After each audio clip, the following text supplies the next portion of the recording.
Баршаңызға қайырлы күн қыздар. Бүгін сіздермен осындай қаназдықпен күресетін, үй жағдайында өте оңай, бар болғаны 2 заттан тұратын шырын дайындайтын боламын. Бұл шырынға алма және де қызылша қосамын. Алманы осылай видеода көрсетілгендей турап аламын және де қызылшаны піспеген күйінде алып, видеода көрсетілгендей барлығын турап, блендерге салып, жақсылап езіп, согын шығаратын боламыз.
Алма мен қызылшаны турап алдым. Енді ыдысымызға салып, үстінен осылай суымызды құямыз. Жылы немесе салқын суды құйсаңыз болады, өзіңіздің қалауыңыз бойынша.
Барлығын жақсылап езіп болғаннан кейін енді біз сүзегімізді алып, шырынын шығаратын боламыз.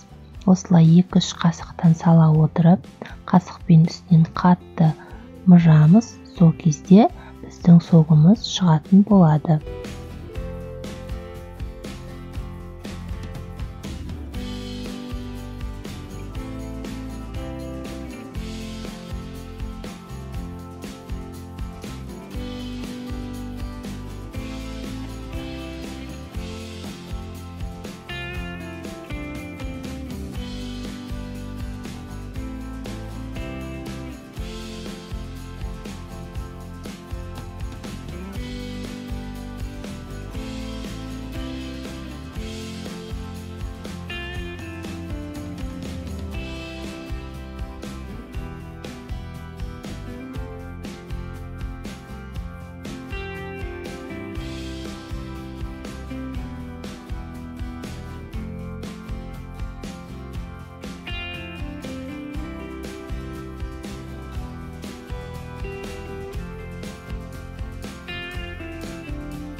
Егер менің арнама тіркелмеген болсаңыз, менің арнама тіркеліп кетуді ұмытпаңыз, маған қолдау білдіріп отырыңыз, мен өте қуанып қаламын. Міне, біздің шырынымыз дайын болды. Енді бокалымызды алып, шырынымыздың көлемін өлшейтін боламыз. Бұл шырынды мен күнделікті өзімнің ұлыма жасап беріп жүрмін. Қанының көбеюіне көмегін тигізеді деген ойдамын. Міне, мен көрсеткен мөлшерден осылай 120 мл шырын шығады.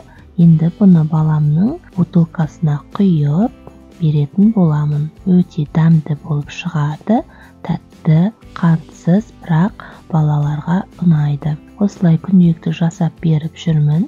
Сізде жасап беріңіз, өзіңіз де жасап ішіңіз. Өте пайдалы сусын, барлығына ұнайды деген ойдамын. Менімен бірге болғандарыңызға рахмет. Сіздермен бірге болған әдемі. Келесі видео рецептерде кездескенше аман сау болыңыздар.